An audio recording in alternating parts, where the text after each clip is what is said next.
He saved a stranger on the street, then found out it was Morgan Freeman. Morgan Freeman had spent his life commanding attention. On screen, his presence was legendary. In real life, his wisdom was respected. But today, none of that mattered. Because today, as he walked down a busy New York street, his body betrayed him. The world blurred, his legs wavered, and then everything went dark. Is kindness true power? Comment 1, or is success just luck? Comment 0. The moment Morgan hit the pavement, people kept walking. No one screamed, no one ran to help. In a city where everything moved too fast, a man stumbling, collapsing, was just another moment lost in the chaos. His breath came in shallow gasps. His pulse hammered in his ears. His body felt weightless and heavy all at once. And somewhere in the fading edges of his consciousness, he heard them. The whispers. Is he drunk? Maybe homeless? Somebody should call someone. But nobody did. They watched, they walked. And for the first time in his life, Morgan Freeman, a man who had shaped generations with his voice, a man who had moved millions, was unseen. Until him. A single pair of footsteps broke the rhythm of the city's indifference. A voice, rough yet concerned. "Sir, are you okay?" A hand, calloused, steady, grasped his shoulder. Morgan forced his eyes open, and there, looking down at him, was the last person anyone would have expected to save him. A cab driver, a man with nothing. And yet in this moment, he was the only one who stopped, because sometimes the people who have the least are the ones who give the most. Morgan Freeman had always prided himself on his endurance, resilience, and discipline. Years of hard work, long hours on film sets, endless meetings, and philanthropic commitments had never slowed him down. But the body keeps score. And today, on the bustling streets of New York, it was collecting its debt. The morning had started like any other. Morgan had been up before dawn, preparing for a meeting about a new film project, a tight schedule, too many obligations, no time to slow down. His assistant had warned him, "Morgan, you've been working nonstop. Maybe take a day to rest?" But he had waved it off. "I've rested enough in my lifetime." But as he walked down the crowded avenue, something felt off. The city moved in its usual rhythm, horns honking, distant sirens wailing, footsteps rushing past. Yet Morgan felt disconnected from it all. A dull ache throbbed behind his eyes. His heartbeat felt irregular, too fast, then too slow, and then the ground beneath him seemed to tilt. He blinked, trying to steady himself, but with each step his limbs grew heavier, his breath shorter, and then everything unraveled. One moment Morgan was walking. The next, he wasn't. His knees buckled. His vision swam. Blurry figures, flashing lights, a distant gasp from someone nearby. Then impact. His body hit the pavement, the cold cement pressing against his cheek. A sharp sting pulsed through his hip, but the real pain was somewhere deeper, in his chest, in his head. For a few terrifying seconds, his body refused to move. His breathing shallow, strained, and then he heard them. The voices, but not the ones he expected. Did he just collapse? Is he drunk? Maybe he's homeless? The voices drifted around him, curious but distant. No urgency, no concern. No one stopped. They just kept moving, because in a city where people fell every day, stopping wasn't part of the culture. Morgan tried to speak, to move, to prove that he was still here. But his body, it wouldn't cooperate. A flicker of fear crept in. Was this how it ended? Not on a grand stage, not in the warmth of family, but alone, on a cold sidewalk, surrounded by strangers who couldn't care less? Then, through the fog of pain and indifference came something different. A pause, a hesitation, a single pair of footsteps slowing down. Morgan felt it before he heard it. A presence kneeling beside him. A voice, gravelly, uncertain, but firm. "Sir, are you okay?" A hand pressed gently against his shoulder. Morgan forced his eyes open, blinking against the haze. A face came into focus. A man, weathered but kind, with tired eyes and rough hands. Not a doctor, not a businessman, not someone in a tailored suit, a taxi driver, a man who had nothing. And yet, in that moment, he was the only one who stopped. The city had ignored him. But this stranger, he was about to change everything. The world around Morgan Freeman blurred and pulsed, a distorted mix of voices, footsteps, and indifference. The city didn't stop for him. It never stopped for anyone. People walked by, glancing but never pausing, whispering but never helping. His breathing was shallow, his limbs heavy, his body refusing to cooperate. Was this it? Would he simply be another forgotten soul on a crowded sidewalk? Then, a pause, a shift in the air. Someone had stopped. A pair of worn boots stepped into his line of vision.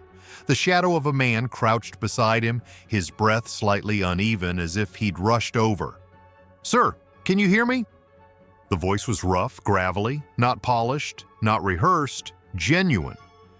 Morgan blinked hard, struggling to focus. His chest ached, his pulse erratic, but he forced his eyes upward. The man staring down at him wasn't a businessman, wasn't a doctor. He was just a man, a cab driver. The faded logo of a taxi company was barely visible on the left side of his worn-out jacket. He wasn't dressed in expensive clothes. He didn't carry an air of power. But right now, he was the only person in the world who mattered. "Hang on, sir," the man said, voice laced with concern. His hands, calloused but steady, gently grasped Morgan's shoulders, propping him up slightly. "Don't try to move too fast." Morgan's lips parted, an attempt at speech, but only a hoarse breath escaped. The cab driver frowned, studying him. "You're sweating bad? Do you feel pain in your chest?" Morgan barely nodded. The man reacted immediately. "All right, we're not wasting time." He turned, scanning the street. Dozens of people, still walking, still ignoring. "Somebody call an ambulance," he shouted. No one did. A few people glanced over, but no one moved. Frustration flashed across the cab driver's face. Then, without hesitation, he pulled out his own phone. "I've got you, sir. Stay with me." As the cab driver spoke rapidly into his phone, giving their exact location, Morgan took in the scene around him. People still walked by, still watched but didn't act. A few even pulled out their phones, not to help, but to record. Morgan's stomach twisted. How had the world come to this? A man could collapse in broad daylight, and the response was curiosity, not compassion. But this one man, this stranger who had nothing, he had given more than anyone else. Morgan felt a shift in his chest, not just from the pain, but from something deeper, something more profound. "Sir, what's your name?" the cab driver asked, kneeling beside him again. Morgan's lips moved, his voice barely above a whisper. "Morgan." The man gave a small nod, gripping Morgan's forearm in reassurance. "All right, Morgan. Help is coming. Just hold on." But then, a bystander, one who had been filming, suddenly gasped. "Wait, Morgan Freeman?" The energy shifted. Someone else murmured, recognition dawning. "Oh my God, but it is him!" And just like that, the world that had ignored him suddenly wanted to care. But Morgan knew the truth. The only person who had truly cared was already kneeling beside him. The cab driver hadn't moved, while the world around them shifted, while murmurs of recognition spread like wildfire. He remained focused. Not on the crowd, not on the sudden realization that the man he was helping wasn't just anyone, but on Morgan. Because to him, he wasn't Morgan Freeman, the legendary actor. He was just a man who needed help. And that didn't change with fame. Now that they knew his name, the response was immediate. Gasps, shuffling feet, a ripple of awareness. People who had ignored him just minutes ago now stepped closer. A woman clutched her phone, her voice filled with alarm. "Oh my God, someone help him!" Another man, previously disinterested, suddenly rushed forward. "Does he need water?" "Somebody give him water." Someone else grabbed his arm, the same arm they had walked past before. "Morgan, can you hear me? Blink twice if you understand." And yet, none of them had been there when it actually mattered. The cab driver's eyes flashed with frustration. "Oh, so now y'all care?" The people around him paused. "He was lying here 5 minutes ago and none of you did a damn thing." Silence. Awkward shuffling, because they all knew he was right. The woman with the phone, still recording, lowered it slightly. The man offering water looked away. Guilt crept into their faces, but guilt meant nothing now. Morgan needed real help, a distant wail of sirens. The ambulance was close. The cab driver exhaled in relief, nodding to himself. "You're gonna be all right, man. They'll take care of you." Morgan blinked, his body still weak but his mind sharp enough to understand what had just happened. How in the span of mere minutes he had gone from invisible to irreplaceable. Not because he was a man in need, but because they realized he was famous.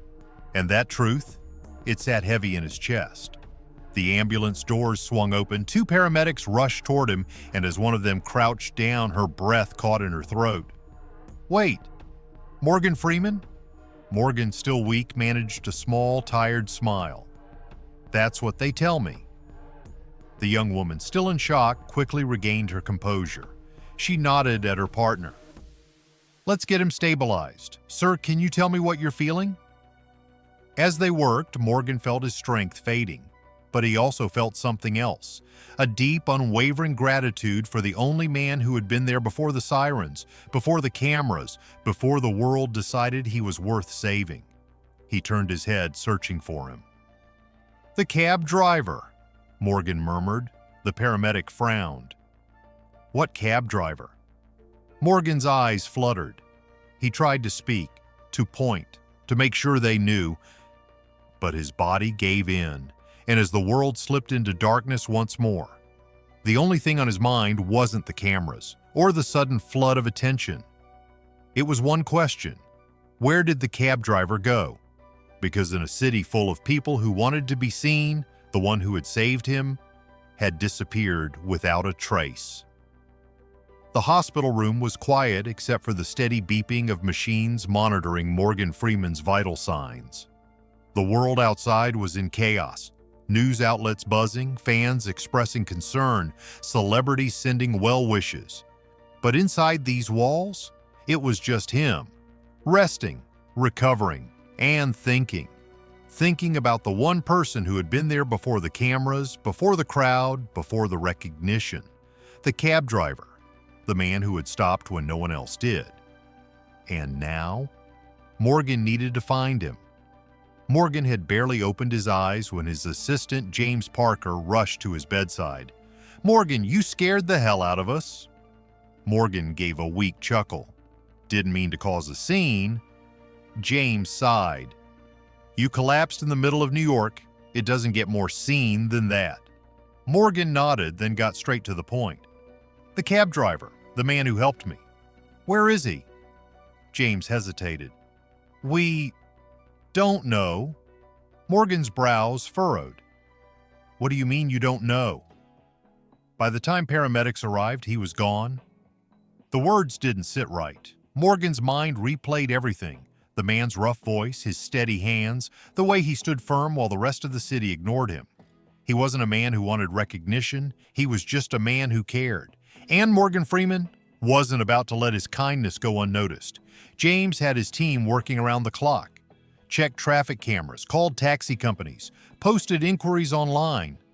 But every lead came up empty. Until a breakthrough. A dispatcher from a small taxi service in Brooklyn responded. "Yeah, I think I know the guy you're talking about. Drives an old yellow cab, parks it near a diner off 5th Avenue late at night, sleeps in it sometimes." Morgan sat up straighter. "He sleeps in it?" "Yeah, I don't think he's got anywhere else to go." Morgan's heart clenched. The man who had saved him didn't even have a home? That night, Morgan's car pulled up near the small, dimly lit diner the dispatcher had mentioned. There, parked just outside, was an old, beat-up yellow taxi. Inside, the man he had been searching for. Morgan stepped out, despite James's protests. "You just got out of the hospital. Let me handle this." Morgan shook his head. "Number. This is personal." He approached the cab, knocking lightly on the window. The driver, Daniel Carter, stirred from his light sleep, squinting at the figure outside.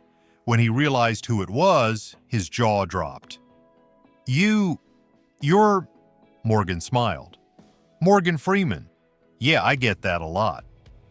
Daniel scrambled to get out of the cab, flustered and confused. Sir, what are you doing here? Morgan folded his arms, studying the man who had saved him. Looking for you. Daniel rubbed the back of his neck, still trying to process. I just did what anyone would do. Morgan chuckled. You and I both know that's not true. Daniel hesitated, because deep down he knew it too. Morgan exhaled, looking at the old taxi, at the worn-out seats, at the makeshift bedding in the back. How long have you been living in your cab, Daniel? Daniel shifted uncomfortably. It's not permanent, just for now. Morgan nodded as if he understood more than he was letting on. Then he pulled out an envelope and handed it over. Daniel frowned, opening it. Inside, a deed to an apartment, fully paid. Daniel's hands shook. Sir, what is this? Morgan's gaze was steady. A home, because a man who gives without expecting anything in return deserves to have a place to rest at the end of the day. Daniel was speechless. For the first time in a long time, he felt seen, but Morgan wasn't finished. And I have another offer for you. Daniel looked up, still in shock. How would you like to be my personal driver? Daniel's eyes widened. Wait, what? Morgan grinned. You stepped up when no one else did. That's the kind of person I want around me. Daniel stared at him, processing. A home, a job, a new life, all because he had stopped to help a stranger. His throat tightened, emotions welling up. Why are you doing this for me? Morgan's smile softened. Because, Daniel, kindness like yours deserves to be rewarded. Daniel had given freely, expecting nothing in return. But now? Now he was about to receive more than he ever imagined. The world moved fast. Too fast. It had rushed past Morgan Freeman when he lay helpless on the street. It had ignored Daniel Carter every night he slept in the back seat of his old taxi. But kindness?